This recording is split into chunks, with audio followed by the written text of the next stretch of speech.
The year 2025, in retrospect, in Edo State was characterized by addressing infrastructural deficit and some grey areas associated with some of them, insecurity and human capital development, especially in the education sector. While these are work in progress, with new vistas should form the value addition in this year. Within the brevity of time on our hands, we will highlight them in the course of this program, Panorama, reaching you live from our Benin Network Center. I am Obehi Otuba Presai, and it's still up to say thank you for joining us on this new year.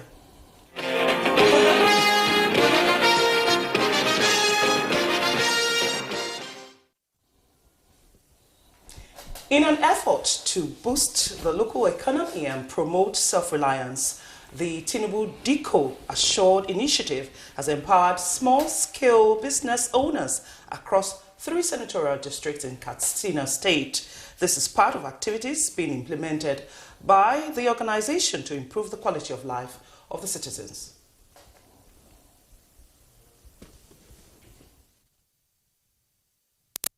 Ahmed Zayed aims to support small-scale businesses, create jobs, and eradicate poverty. Specifically, 360 beneficiaries from each senatorial district, with 30 business owners from each local government area, received 30,000 naira to boost their enterprises. Dukkan wanda ya taimake ka akan sana'arka to ya taimaki rayuwarka ne saboda yanzu yanayi ne ake ciki na wanda ake bukata. Stakeholders commend the initiative, calling on philanthropists and political office holders to partner with the government in the fight against poverty. We hope that others like him will emulate what Umar has done today. Factual empowerment, not flashing. And definitely I say Oswaju is a professional politician which has no barrier.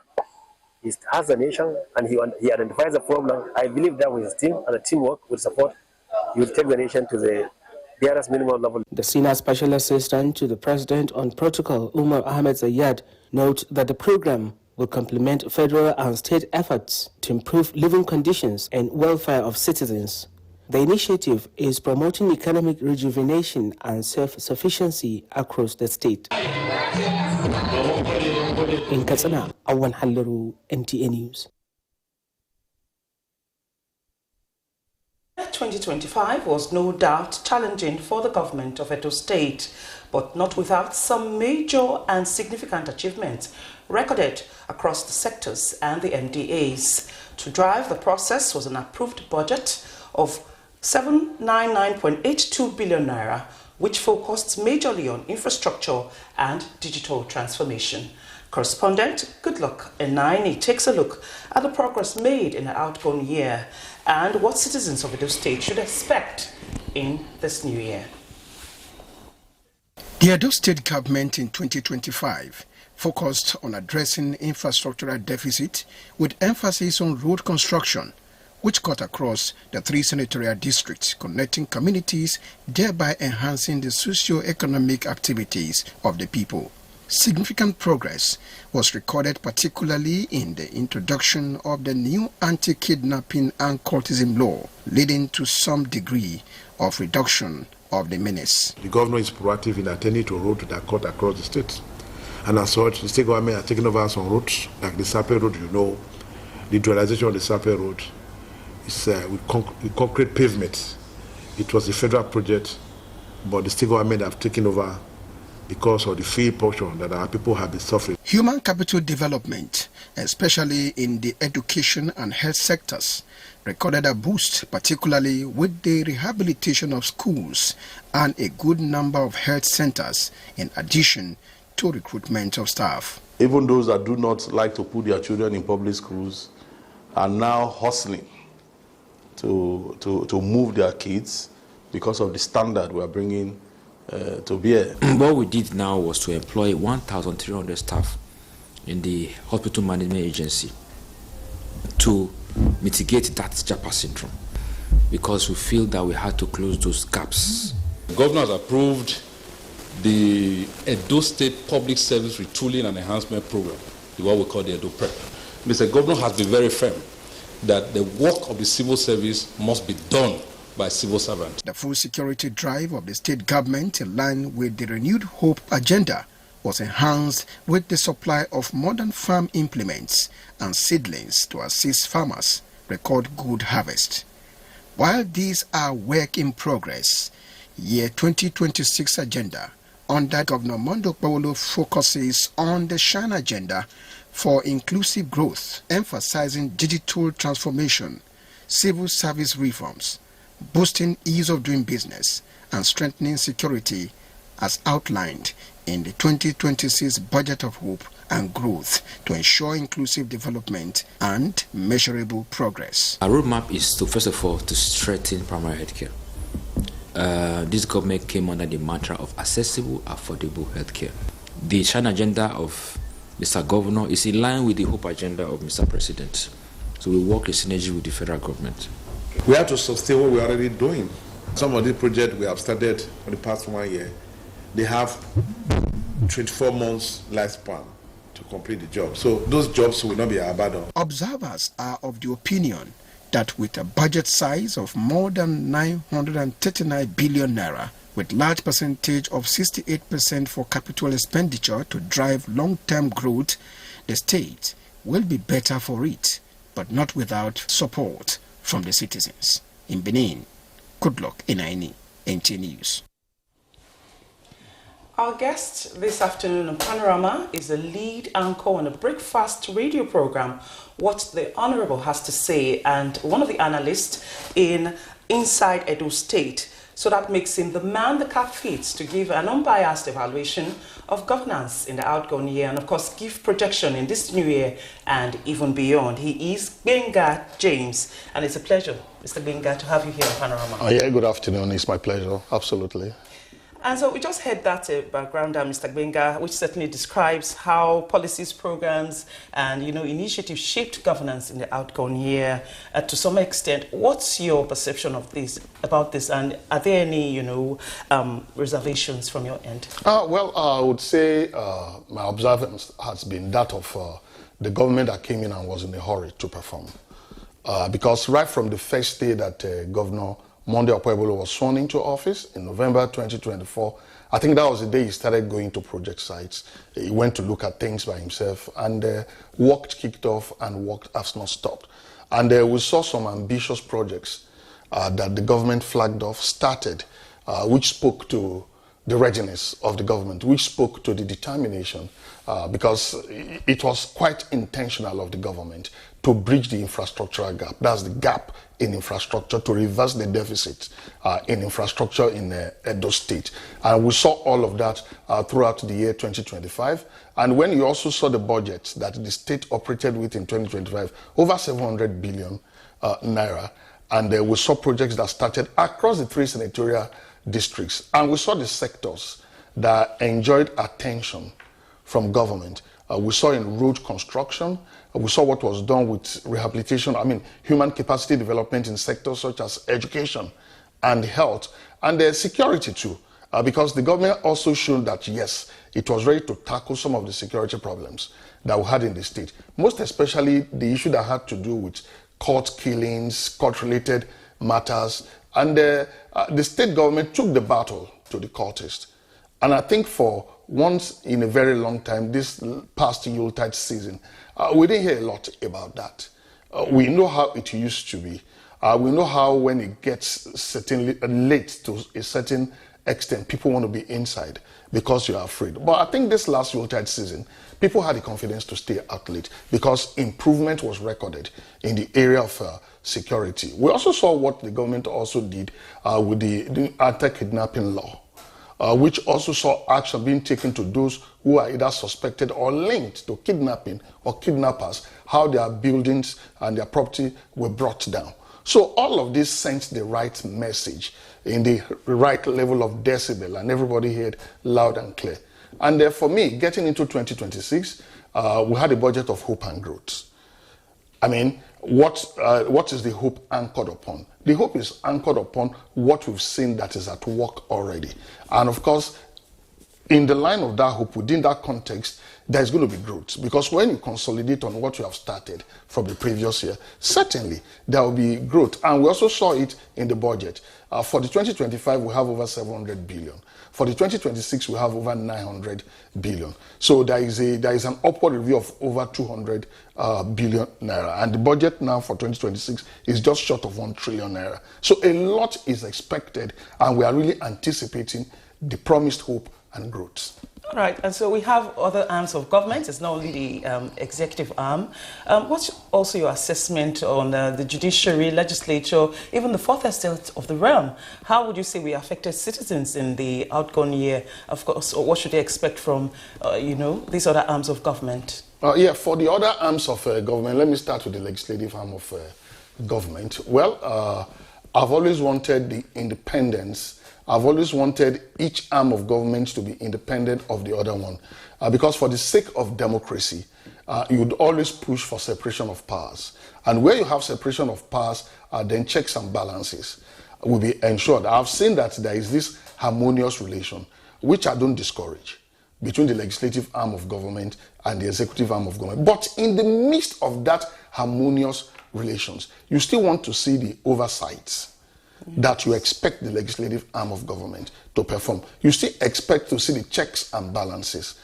You don't want to assume that sometimes maybe the executive arm of government would not attempt to be reckless. But when you know that there is a legislative arm of government that will check, then it brings sanity into the system. So I would love to urge the members and the leadership of the Edo State House of Assembly to always remember their mandate, to always remember first and foremost that they are the representatives of their different people from the different constituencies that make up Edo State.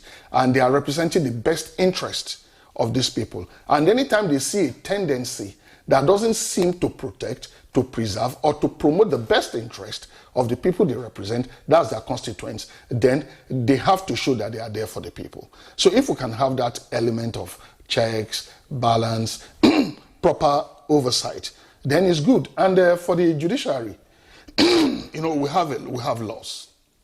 We have laws that govern the society. We have laws that govern the state, and in interpretation of the laws, good conscience has to be brought into it.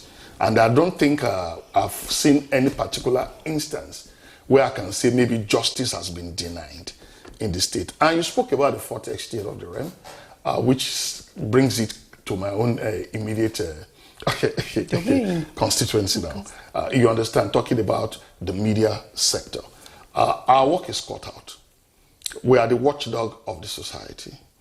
And there is always this call to our conscience that are we really working, functioning, and fulfilling that function of the watchdog of the society?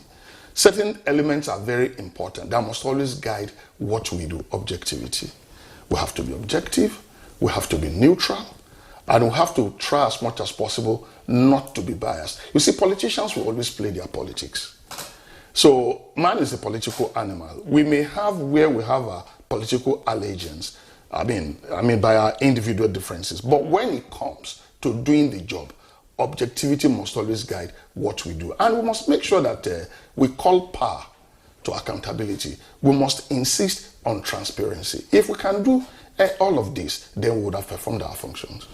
And so, Mr. Gbenga, that brings me to my next question. You can't take it away from the fact that citizens' participation is key to, any government achieving its set goals. What's your take on how citizens, are participating in these actions, to hold government accountable? Because not just, the legislature now. Yeah. Citizens, I think, they have the role to play. Do you think they're doing enough? I don't think the citizens are doing enough. And I don't have apologies for that, because I think there's still a lot more that citizens can do. But again, when you look at it, there is a missing link somewhere. Because sometimes when I look at, when it comes to citizens, citizens have to be mobilized. When it comes to citizens, citizens have to be sensitized. And we have agencies that are responsible for citizens' mobilization and sensitization. But unfortunately, I think these agencies have been a bit inadequate. Because sometimes something is going on, you speak to people. In the work that I do, I speak to a lot of people, I interact with a lot of people, and I'm disappointed when I see knowledge gap. I'm disappointed when I see information gap. So it means that a lot has to be done when it still comes to the issue of system and mobilization. Let me give you an example. I think when the first phase of registration, voters registration, online voter registration started, I saw on one national newspaper level of participation in the 36 states, including the FCT. And here in Edo State was one of the lowest figures recorded. And for me, I quickly thought that, we have a governor in this state who promised an X number of votes in the millions in the next election. And if people are not taking advantage of this window of registration of new voters, where are you going to get those voters from? That is just an example. So citizen participation is very important. But again, if that is going to be done, and if we are going to hit the target we desire, then enough of mobilization, enough of sensitization, which only comes through civic sensitization and education, is got to be done. All right, so 2026 is already here. What is your prospect for government, key players, corporate institutions and citizens to ensure that we have a smooth run this year? And of course, even prepare ahead. I think it's always said that the year before the election, it's all about politics. But again, you cannot completely relegate governance to the back seat. And you now put politics not only in the front seat, but in the driver's seat. There is a way both can still go pari passu. So I expect that in this year 2026, and let me speak from within the context of national and subnational. And subnational for me now, in this case, charity, they say, begins at home is Edo State. I think government has to do a lot of things, especially when you want to want people to buy into your government. You want people to buy into your philosophy. And you want people now, because we are also preparing and building up to the next general election. You want people to vote for your party or the candidate of your choice. The best way to go about it is that satisfy the people. Give them what they want. I was talking to somebody one day. I said, sometimes I think that governments in Nigeria don't really know how to induce voters ahead of elections. Because the best way to induce voters is that you know what the problems of the people are. Do everything possible to make sure that food becomes easily available and affordable. Do everything possible to make sure that there are roads. The road networks are very good. People are traveling on this road and they can compare, they can say, it wasn't like this some years ago. This is what we have. This government is working.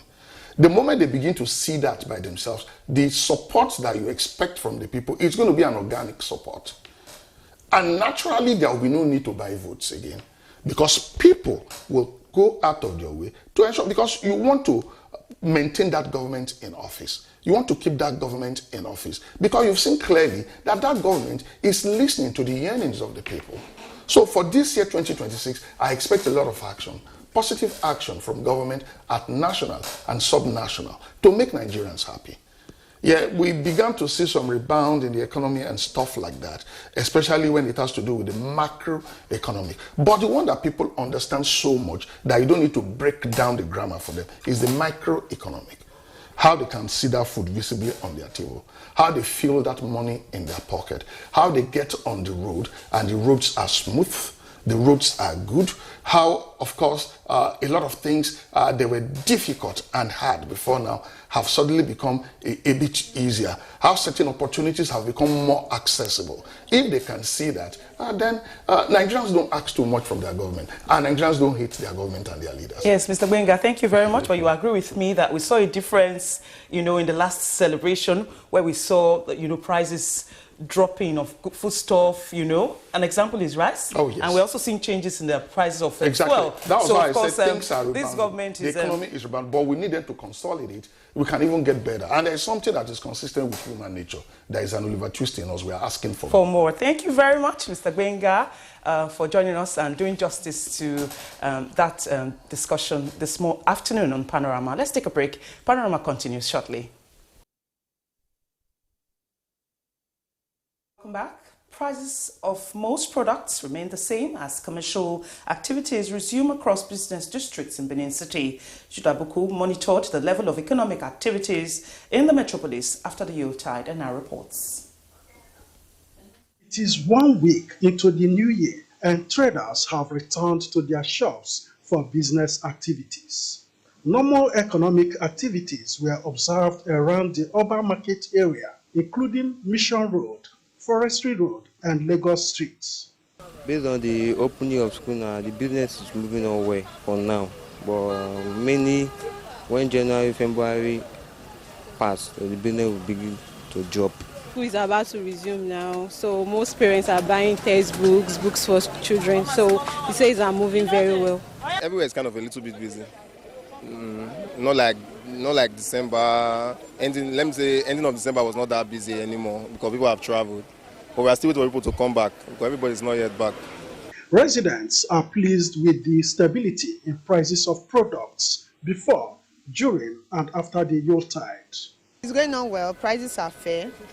There's no price hike. I think all the price hike in December, they've all come down, but so far food prices are okay. Every prices are okay.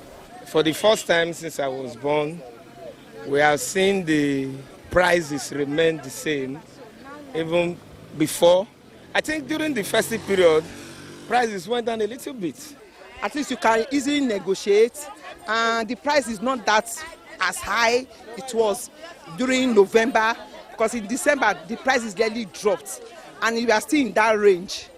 With more residents still returning from their Christmas trips, economic activities are expected to pick up in the coming week.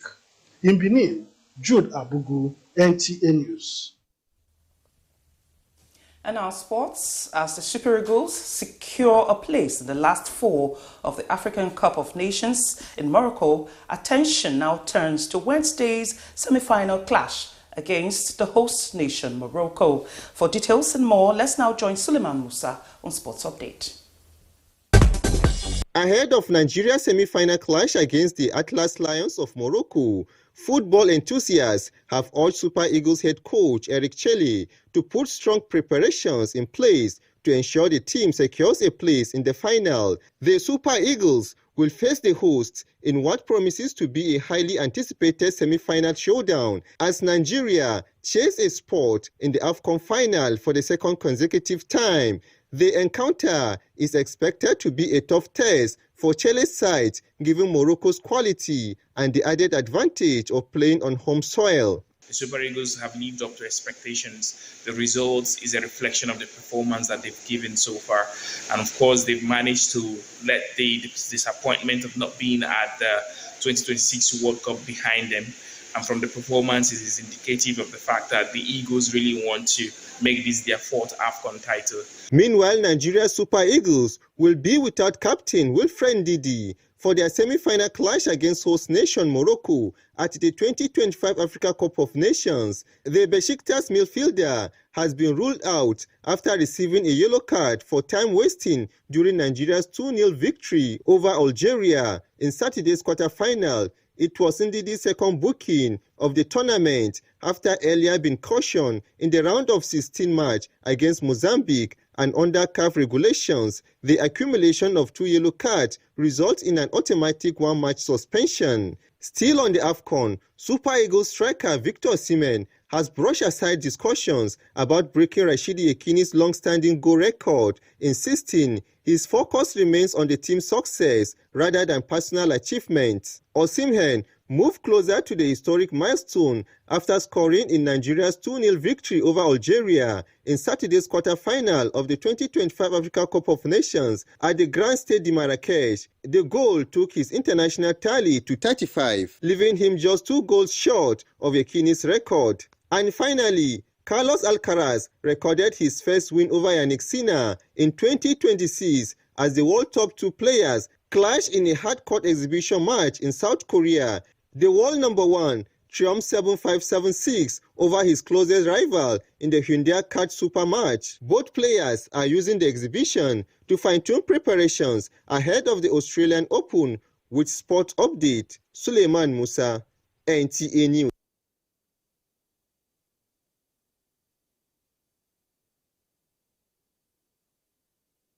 On Panorama, it reached you live from the Nigerian Television Authority NTA Benin Network Center.